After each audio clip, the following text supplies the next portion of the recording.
نیت کیجئے اپنے آپ کو مجرم ہم سمجھیں، ہم قصوروار سمجھیں کہ ہم نے زیادتی کی ہے، ہم قرآن نہیں پڑھتے۔ فَأَمَّا الْيَتِيمَ فَلَا تَقْهَرْ وَأَمَّا السَّائِلَ فَلَا تَنْهَرْ وَأَمَّا بِنِعْمَةِ رَبِّكَ فَحَدِّثْ۔ آپ صلی اللہ علیہ وآلہ وسلم فرماتے ہیں میرے پاس دو آدمی آئے، انہوں نے مجھے اٹھایا، انہوں نے مجھے کہا چلیے، وَإِنِّي انطَلَقْتُ مَعَهُمَا، اور میں ان کے ساتھ چل پڑا۔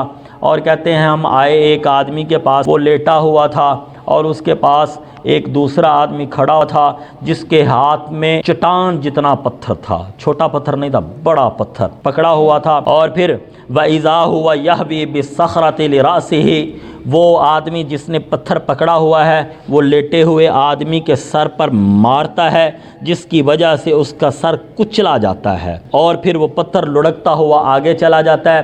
وہ آدمی دوبارہ اس پتھر کو اٹھاتا ہے، اتنی دیر میں سر پھر ٹھیک ہو جاتا ہے، پھر وہ مارتا ہے، پھر وہ اس کا سر کچلا جاتا ہے۔ یہ مسلسل اس کو سزا مل رہی ہے۔ میں نے کہا سبحان اللہ سبحان اللہ، یہ کیا معاملہ ہے؟ انہوں نے کہا آگے چلیے۔ پھر ہم آگے چلے گئے۔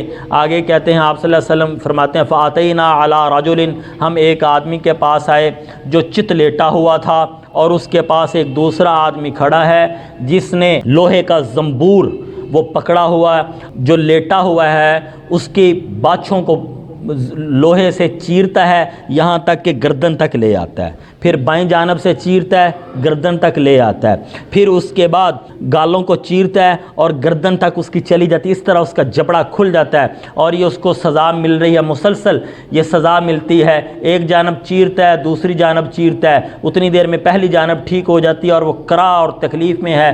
میں نے کہا سبحان اللہ سبحان اللہ، یہ بد نصیب یہ کون ہے؟ تو انہوں نے کہا ہم آپ کو بتاتے ہیں، لمبی حدیث ہے، میں ان دو کا مطلب آپ کی خدمت میں عرض کر دوں تو آپ صلی اللہ علیہ وسلم کو پھر ان فرشتوں نے کہا کہ یہ جو پہلا شخص ہے جس کے ساتھ یہ معاملہ ہے کہ پتھر اس کے اوپر مارا جاتا ہے اور اس کا سر کچلا جاتا ہے، یہ وہ شخص ہے جس نے قرآن کو چھوڑ دیا، قرآن اللہ نے دیا چھوڑ دیا۔ یہ نماز کے وقت میں یہ نماز پڑھے بغیر سو جایا کرتا تھا، اس کو یہ سزا ہے۔ میرے بھائیوں میرے بزرگوں میرے دوستوں، یہ میں نے کوئی آپ کے سامنے کہانی نہیں بیان کی جو مائیں سناتی ہیں جھوٹی کہانی، یہ اللہ کے نبی کی حدیث بیان کی ہے۔ آج اگر گجرانوالہ کا ڈپٹی کمشنر اعلان کرے نا گجرانوالہ میں 3 کیس آ گئے کورونا وائرس کے، لہٰذا کوئی بندہ اپنے بچے کو باہر نہ بھیجے، کوئی نہیں بھیجے گا۔ گجرانوالے کے ڈپٹی کمشنر کی بات کا یقین ہے، اللہ کے نبی کی بات کا کتنا یقین ہے؟ ہم میں سے کتنے لوگ ہیں کسی کی 30 سال زندگی، کسی کی 40 سال زندگی، کسی کی 70 سال ہو گئی۔ اللہ نے ہمیں قرآن دیا کہ نہیں دیا؟ قرآن ہمارے لیے آیا کہ کسی اور کے لیے آیا؟ ہاں جزاک اللہ، قرآن ہم مان جائیے نا، ہمارے اوپر آیا، ہمارے لیے آیا، ہمارے لیے ہدایت بن کے آیا۔ میرے بھائیوں، اللہ کہتے ہیں جن کو قرآن ملا اور انہوں نے اس پہ عمل نہ کیا، اس کو پڑھا نہیں ہے، اس کو چھوڑ دیا، قیامت کے دن کی سزا ہی ہے، سر کچلا جائے گا۔ ہم اب برداشت کرتے ہیں کہ ہمارا بچے کو تھوڑی سی گرمی بھی لگے، دھوپ میں کھڑا ہو، برداشت کرتے ہیں؟ تو میرے بھائیوں کیا اپنی اولاد کے لیے برداشت کریں گے ان کے سر کچلے جائیں؟ قرآن کے حافظوں سے بھی گزارش کرتا ہوں، کتنی سخت سزا ہے۔ جب قرآن یاد کر لو، ساری زندگی کوئی کام کرو نہ کرو، قرآن کو یاد ضرور رکھنا، اللہ روزیاں خود دیتا جائے گا۔ باقی کام تم قرآن کی حفاظت میں لگ جانا، اللہ تمہاری زندگیوں کی حفاظتیں کرے گا، نسلوں کی حفاظت کرے گا۔ میرے بھائیوں میرے بزرگوں میرے دوستوں، ایک کسی کا ملازم ہو اور وہ اس کے کام میں لگا ہوا ہو، کیا اس کا مالک اس کو بھوکا رکھے گا؟ نہیں رکھے گا۔ میرے بھائی، قرآن اللہ کا، اور جو بندہ قرآن کی خدمت میں لگا ہوا ہو، کیا اللہ اس کو بھوکا رکھے گا؟ کوئی عالم آج تک آپ نے سنا ہو جس نے بھوک کی وجہ سے خودکشی کی ہو؟ کوئی ایک عالم آپ دنیا میں دکھا دیجئے جنہوں نے اپنی سندیں جلا دی ہوں، اسناد جلا دی ہوں، ایک دکھا دیجئے۔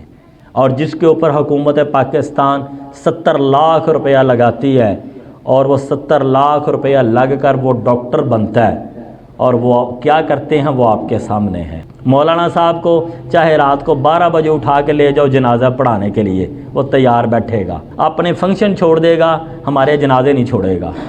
ہم آج اپنی اولادوں کے ساتھ ظلم کر رہے ہیں۔ نیت کیجئے اپنے آپ کو مجرم ہم سمجھیں، ہم قصوروار سمجھیں کہ ہم نے زیادتی کی ہے، ہم قرآن نہیں پڑھتے۔ سمجھتے ہیں کہ نہیں جی؟ سمجھتے ہیں نا، ہم مجرم ہیں میرے بھائی۔ دوسری بات ہمارے ذہنوں میں یہ آتا ہے کہ میری عمر 50 سال ہوگی، میں کیسے سیکھوں گا؟ میرے بھائی جب قرآن اترا تھا بعض بوڑھوں کی عمر 50 سال تھی، بعض کی 60 سال تھی۔ جب ایمان لائے تھے کسی کی عمر 75 سال تھی، کسی کی 70 سال تھی، کسی کی 40 سال تھی، انہوں نے اس کے بعد ہی سیکھا نا۔ اس کا مطلب یہ ہے کہ ہم سیکھ سکتے ہیں، اور اگر ہم سیکھ نہ سکتے ہوتے تو اللہ تعالیٰ نے کیا دینا تھا؟ 20 سال والے سیکھ لو، باقی لا یکلف اللہ نفسا الا وسعها۔ اگر ہم نہ سیکھ سکتے ہوتے تو اللہ تعالیٰ ہمیں اس کا مکلف نہ بناتا۔ نیت کر لیں کہ آج سے ہم اپنی اولادوں کو قرآن سکھائیں گے اور خود بھی سیکھیں گے۔ دوسرا میرے بھائی، آپ صلی اللہ علیہ وسلم نے فرمایا، پوچھا کہ وہ دوسرا بندہ کون ہے جس کا بادشاہ اور اس کے رخسار جو ہے وہ چیرے جا رہے ہیں، اور اتنا چیرے جاتے ہیں کہ پیچھے گردن تک پہنچ جاتی ہیں؟ فرمایا یہ وہ شخص ہے جو جھوٹ بولتا تھا اور پھر اس کا جھوٹ پوری دنیا میں عام ہو جاتا تھا۔ جھوٹ اتنا بڑا گناہ ہے میرے بھائی کہ مرنے کے بعد بھی اس سے بچ نہیں سکیں گے، اور آج ہم جھوٹ بولنا گناہ ہی نہیں سمجھتے۔ آپ کو یہ ویڈیو پسند آئی تو ویڈیو کو لائک کریں اور کمنٹ میں اپنے رائے کا اظہار کیجیے۔ چینل کو سبسکرائب کرنا نہ بھولیں۔